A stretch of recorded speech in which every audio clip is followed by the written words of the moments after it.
سلام علیکم خوانندگان عزیز. امروز همراه شما ما موضوعی فرمولای به سو موفق تبدیل دادن حاصل ضرب فونکسیون تریگونومتری را می‌آموزیم. یعنی اگر در ifade حاصل ضرب فونکسیون تریگونومتری جای داده باشد ما آنها را به نمونه سوم نیز تبدیل داده می‌توانیم. شروع می‌کنیم به فرمولای اساسی این موضوع. یعنی هنگامی کوسینوس الفا را با کوسینوس بتا ضرب کردن ما با سومه دو فونکسیون تریگونومتری میگذاریم. کوسینوس الفا مینوس بتا جمع کوسینوس الفا پلوس بتا تقسیم دو حاصل می شود. اگر سینوس الفا ضرب سینوس بتا باشد آنگاه حاصل ضرب را به نمود سومه کوسینوس الفا مینوس بتا مینوس کوسینوس الفا پلوس بتا تقسیم دو تبدیل دادن ممکن است. یعنی باز یک بار دیگر گفتن ممکن است که طرفی چپ به طرف راست برابر یا اینکه طرف راست به طرف چپ برابر می شود یا اینکه سینوس الفا ضرب کوسینوس بتا باشد چنین تبدیل دادن ممکن است. سینوس الفا جمع بتا جمع سینوس الفا مینوس بتا تقسیم دو.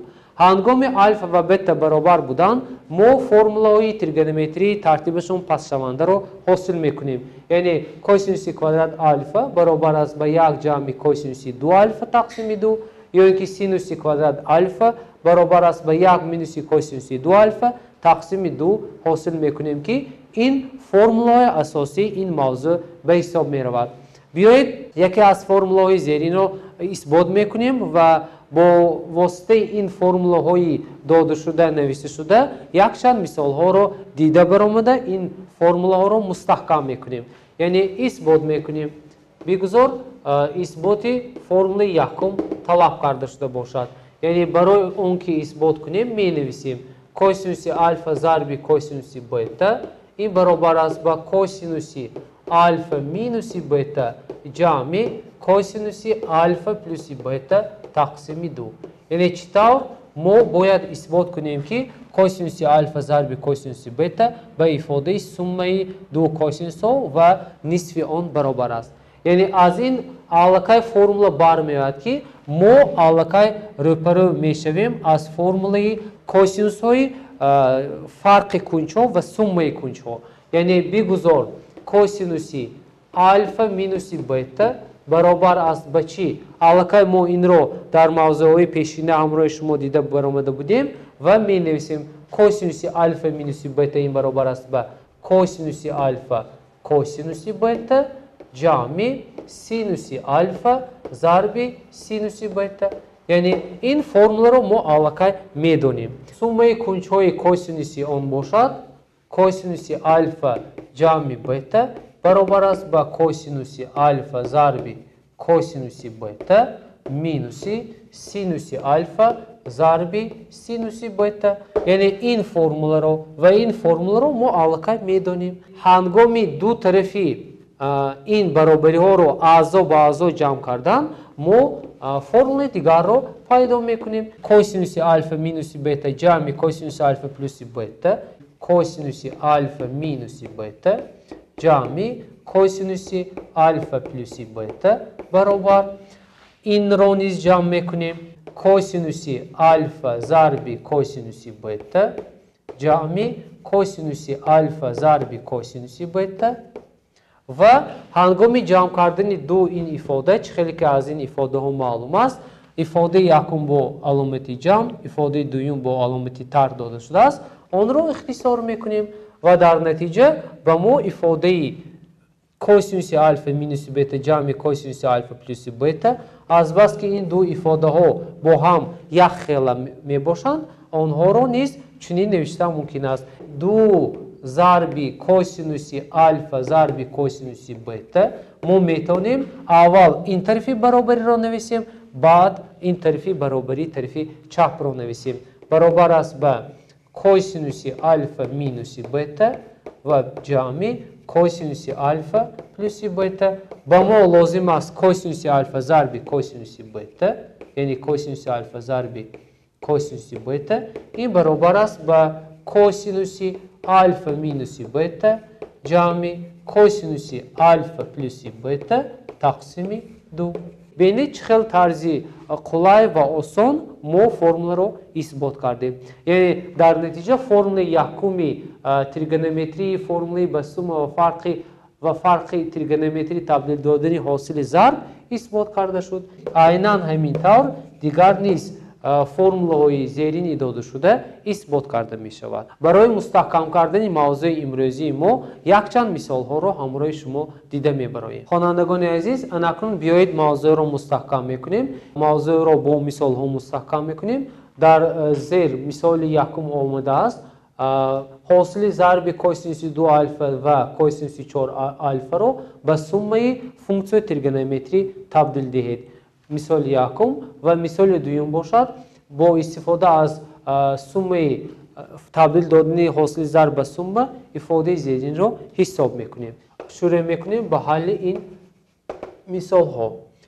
یکم خیلی که معلوم است کوسینوس 2 الفا ضرب کوسینوس 4 الفا، یعنی با ما به جای الفا 2 الفا و به جای بیتا 4 الفا آمده است که موافقاً اون را از روی فرمول یکم تبدیل میدیم. باز یک بار دیگر فرمول را می نویسیم.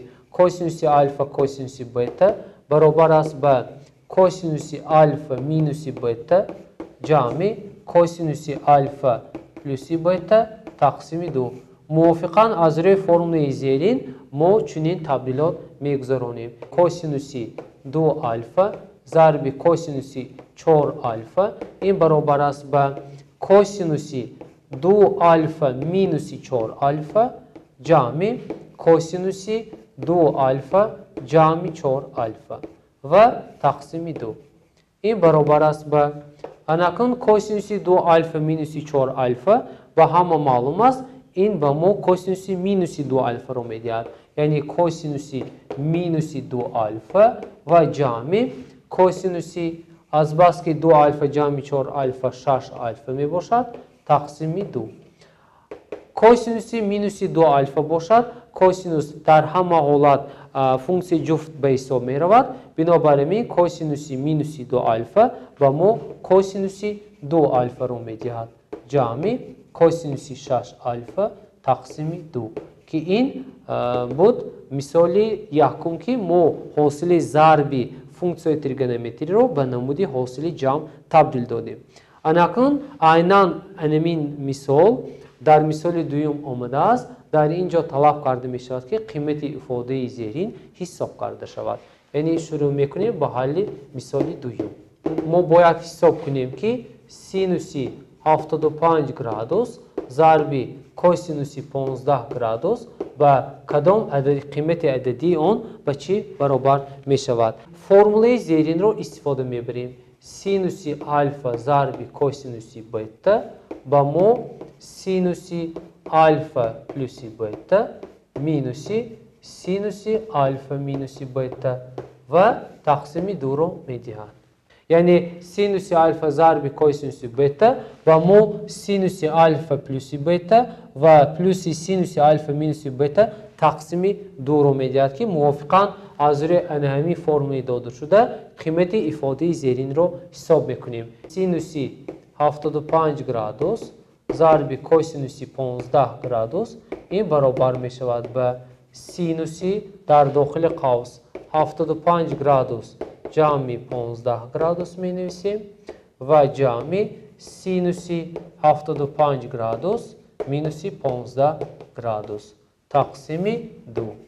در نتیجه با ما حاصل می شود سینوس از 75 جمع 15 با ما 90 گرادوس رو می دهد جمع سینوسی باشد. از 75 15 رو ترک کنیم عددی 60 حاصل می شود یعنی 60 گرادوس تقسیم 2.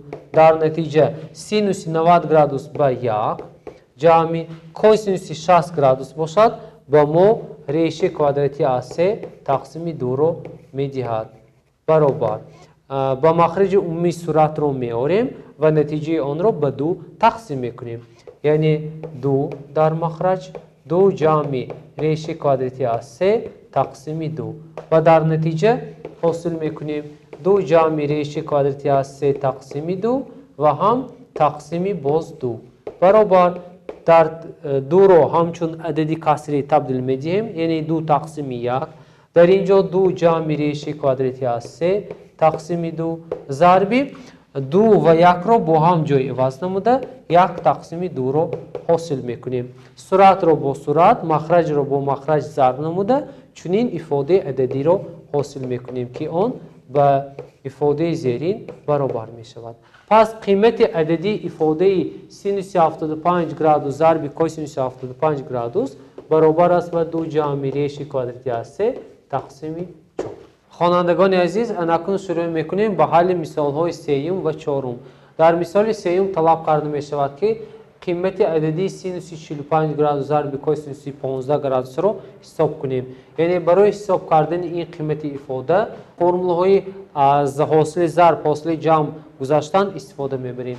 синуси 45 градус зарби косинуси 15 градус ба мо чунин формуларо медиҳад. синуси 45 градус ҷамъи 15 градус ва ҷамъи синуси 45 градус минуси 15 градус. хеле ки ин формула дар боло аллакай қайд карда шуда буд. тақсими 2 баробар. анакнун ҳисоб мекунем. синуси 45 градус ҷамъи 15 градус ба мо 60 градусро медиҳад ва ҷамъи синуси 45 минуси 15 градус бошад ба мо адади синуси 30 градусро медиҳад ки онро ҳосили ҷамъро ба 2 боз тақсим мекунем. синуси 60 градус қимати ададии ин ифода баробар аст ба реши квадрати аз 3 тақсими 2 ҷамъи синуси 30 градус бошад, қимати он ба 1 тақсими 2 баробар аст ва 2ро низ тақсим мекунем. анакун дар сурати касри дода шуда махраҷи умумӣ оварда ҳосили онро ба 2 тақсим мекунем. хати каср дар махраҷ 2 ва дар сурат реши квадрати аз 3 ҷамъи 1 ҳосил мешавад ки ба 2 тақсим карда шудааст. баробар аст ба реши квадрати аз 3 ҷамъи 1 тақсими 2 ва тақсими 2. ҷои 2 ва 1-ро бо зарб иваз намуда чапа мекунем ва чунин ифода ҳосил мешавад. реши квадрати аз 3 ҷамъи 1 тақсими 2 зарби 1 тақсими 2. ин баробар аст ба реши квадрати аз 3 ҷамъи 1 тақсими 2-ро ба 2 зарб кунем адади 4 ҳосил мешавад ки қимати ададии ифодаи синуси 45 градус зарби косинуси 15 градус ба қимати ана ҳамин реши квадрати аз 3 ҷамъи 1 тақсими 4 баробар аст. анакнун хонандагони азиз шурӯъ мекунем ба ҳалли мисоли чорум. барои ҳал кардани мисоли чорум, яъне аз ҳосили зарб ба ҳосили ҷамъ гузаштан, мо бояд формулаи зединро истифода барем. яъне косинуси альфа зарби косинуси бета баробар аст ба косинуси альфа минуси бета ҷамъи косинуси альфа плюси бета тақсими 2. ба ҷои альфа ба мо альфа минуси бета дода шудааст ва ба ҷои бета бошад альфа минуси 3 бета дода шудааст ки онро мувофиқан чунин менависем.